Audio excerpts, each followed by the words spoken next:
UFC on Fox, 5 takeaways from Lawler vs Anjos.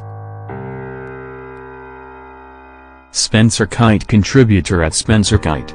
Updated at 10:46 p.m. UFC on Fox, Lawler vs Anjos took place on Saturday, December 16th. Here are the 5 biggest takeaways from the event.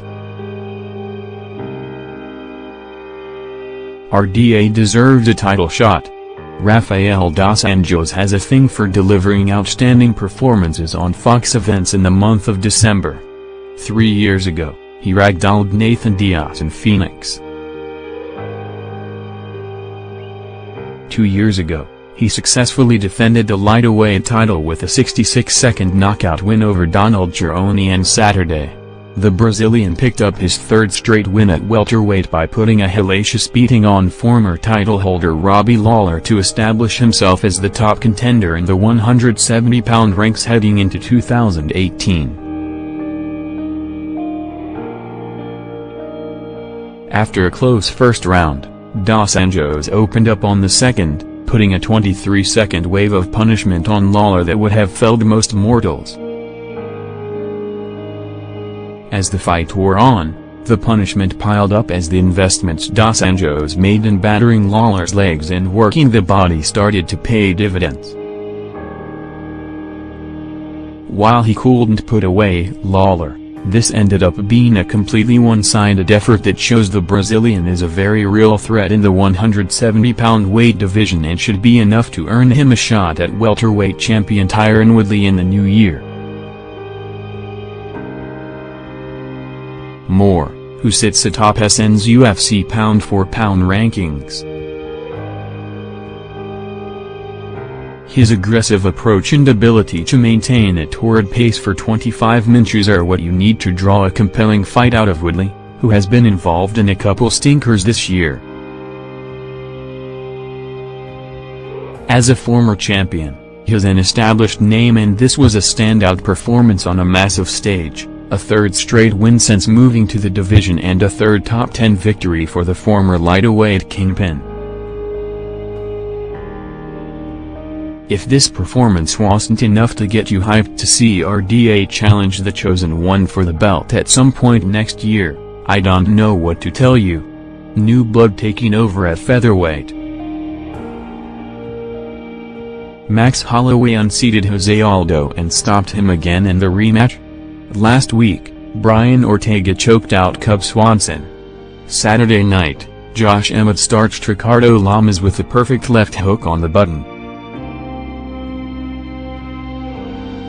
If it wasn't clear before, it's obvious now. The next generation of talent in the featherweight division has arrived and they're clearing out veterans every chance they get.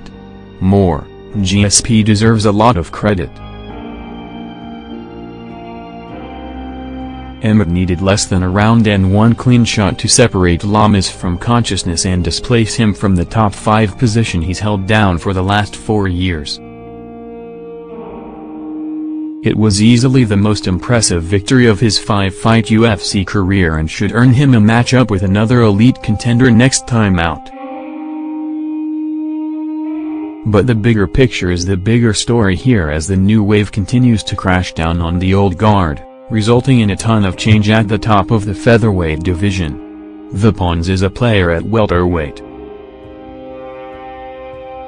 Santiago Ponzinibbio pushed his winning streak to 6 with a performance that was equal parts gutsy and smart against Mike Perry. For 2 rounds and change, the Argentine welterweight stood with the heavy-handed cult favorite, trading bombs and looking worse for wear as a result. But after getting an edge midway through the 3rd, Genti Boa wisely hit a couple takedowns to salt away the unanimous decision victory.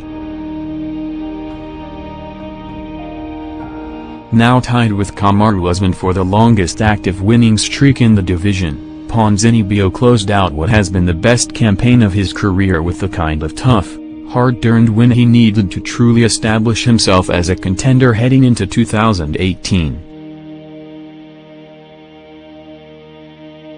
Ponzinibbio was smart to use his post-fight interview time to lobby for even bigger opportunities next year as well, asking to face the winner of Saturday's main event in an interim title bout while champion Tyron Woodley rehabs his jacked-up shoulder. That might not be in the cards, per se, but a top-5 opponent is a real possibility, and regardless of whom he faces next, Ponzinibbio has proven he's in the mix in one of the deepest, most competitive divisions in the sport. Great events don't need massive names.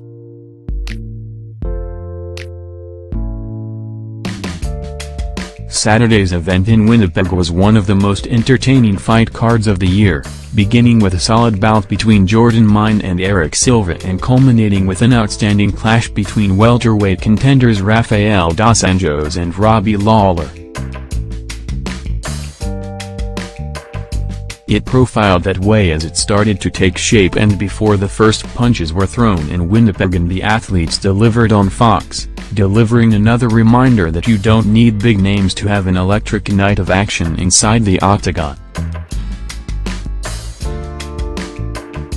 Having big stars on the bill and familiar names on the marquee is always going to draw more eyeballs, but sometimes you just have to trust that when the experts tell you it's a card full of quality matchups that should produce fireworks, they know what they're talking about, and you would be wise to tune in.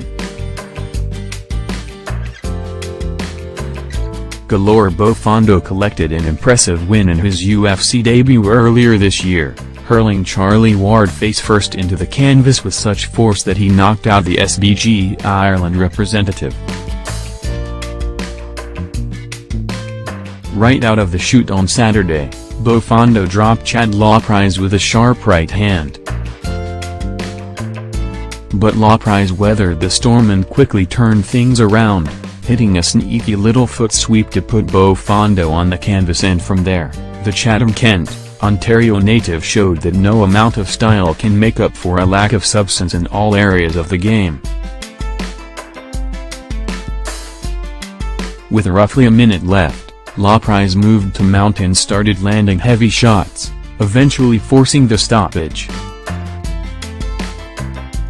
This was one of those bouts that highlights some of the challenges facing the UFC and plaguing the sport at the moment, as flashy fighters and trash talkers have been garnering a ton of attention, but well-rounded, established dudes like Lawprice constantly fly under the radar. Maybe seeing another stylish, but untested neophyte getting exposed will help change that a little going forward.